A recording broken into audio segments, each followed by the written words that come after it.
Joining me to discuss Israel's information warfare effort is Sut Jolly. He's a professor of communication at the University of Massachusetts and founder and executive director of the Media Education Foundation. Good to see you. You produced the documentary, The Occupation of the American Mind, in 2016, which highlighted Israel's public relations strategy. And of course, I was a part of that film. This has been called Hasbara. Can you talk about what the Hasbara strategy is and whether or not it's been effective? It's what Israel has been doing since at least 1982. 1982 was when, in the invasion of Lebanon, their control of information wasn't that great, and there was a lot of very negative stories on American media. And since then, they decided they're not going to let that happen, and they're going to control American media and the stories and narratives that appear on American media in relationship to the situation in Israel-Palestine. They're going to control that very closely.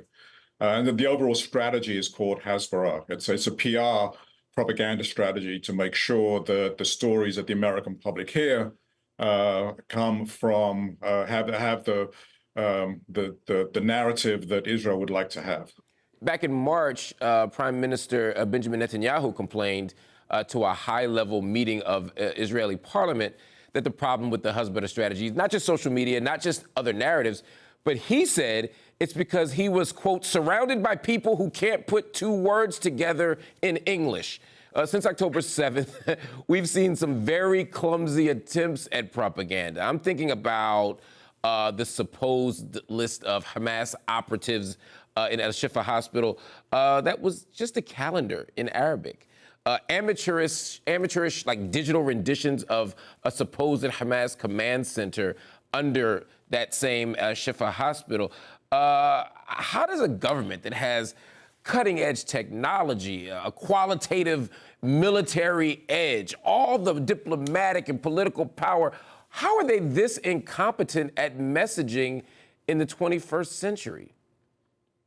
Well, I think they have structures that they're used to. They're used to dealing with kind of, this is how we deal with American media. American media are totally under control.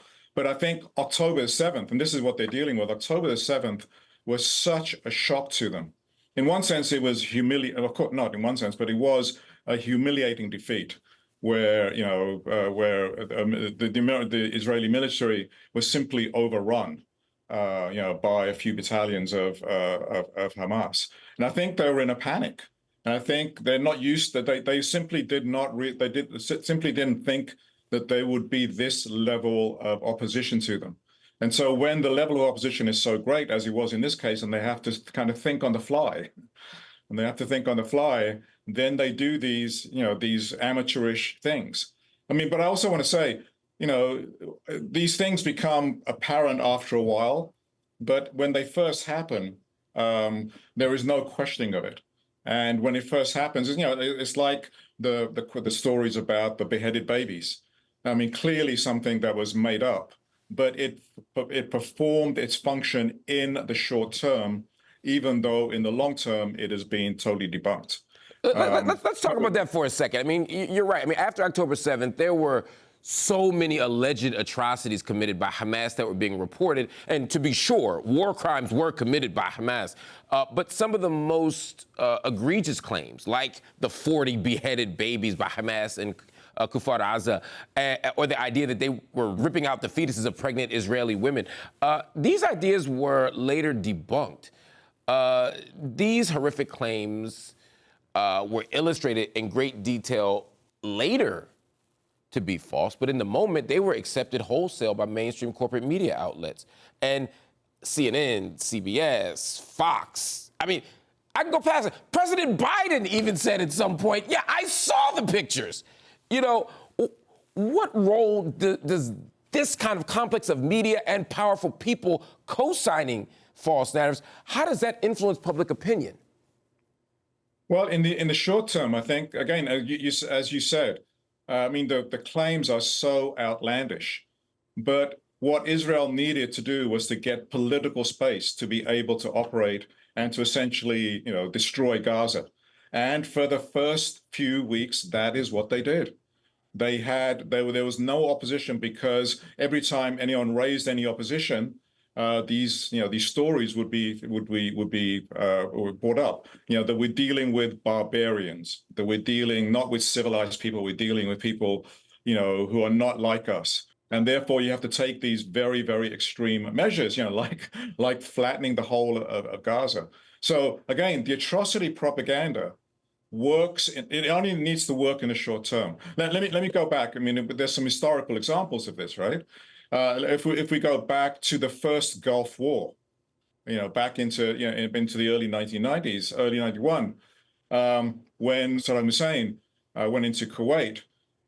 There was not much support among the American population to oppose that, and so there was a propaganda campaign run, actually focusing on Iraqi soldiers ripping babies out of incubators and leaving them on the floor to die. And this then became what American public opinion was rallied around. So these atrocity stories, these atrocity fabrications, they have a short-term goal, even though later on they are proved to be false. On the other hand, just this week, we've seen video footage from the Tel Sultan refugee camp in Rafah, where a man is screaming in horror, holding up a dead baby whose head had been blown off. We've heard accounts of parents and children being burnt alive inside of their tents. And yet, despite the fact that these atrocities have been confirmed, we haven't seen the same media outrage. We haven't seen the same political outrage from the White House or anywhere else in the mainstream. Why are we seeing such a sharp contrast between how a baby or any human being is treated in Israel versus how a baby or any human being is treated in Palestine? And again, I think for that is you just have to look to see what the function of the mainstream media is. The function of the mainstream media when it comes to foreign policy is to tell stories from the viewpoint of our allies. Noam Chomsky, a long time ago in a book with Edward Herman, talked about, he said there are sympathetic victims and unsympathetic victims. And sympathetic victims are the victims that are caused by our enemies. And so whereas unsympathetic victims are the victims that are the people that we've killed, that we're responsible for. And therefore, the beheaded Palestinian babies, they're not like us. They're barbarians. They're Muslim savages, and therefore we don't have to think about them in the same way.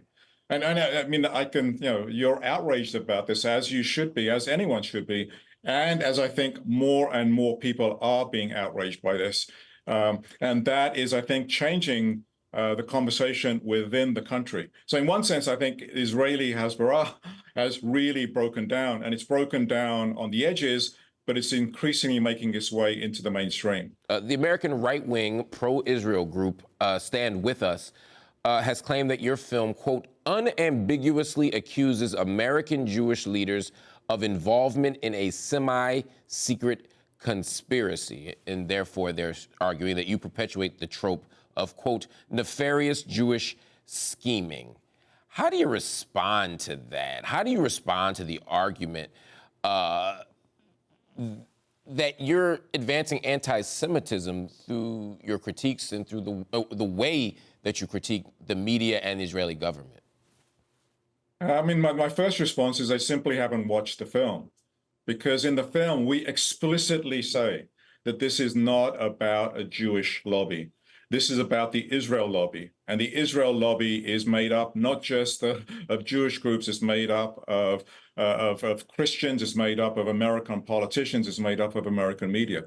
So this is not about religion. This is not about, and it's not done as a conspiracy. This is done quite openly, out in the open. But by being accused of being anti-Semitic, it's a way of trying to shut down the discussion. It's a way of trying to shut down the very careful analysis that we give in this, and to instead paint us in these very broad ways.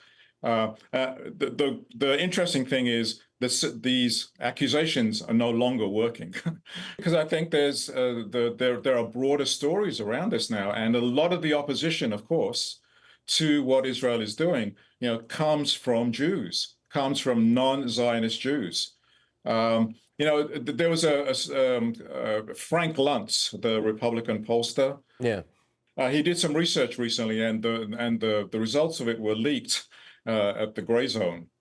And he said, the two most dangerous things to Israeli propaganda and to Israeli narratives, the two most dangerous things are when Jews speak out against Israeli policy, and when you see the images of what Israel has been doing in Gaza. Those two things are the most negative things that work against Israeli propaganda. And so when young Jews are saying, for me to be a Jew, for me to live up to my values of Judaism means to stand up against what Israel is doing and stand for the Palestinian people. And I think that's one reason why the anti-Semitism claim, the anti-Semitism accusation is simply not working anymore, because there's so much, counter evidence to it. So, Jolly, thanks so much for joining us on Up Front. Thanks very much.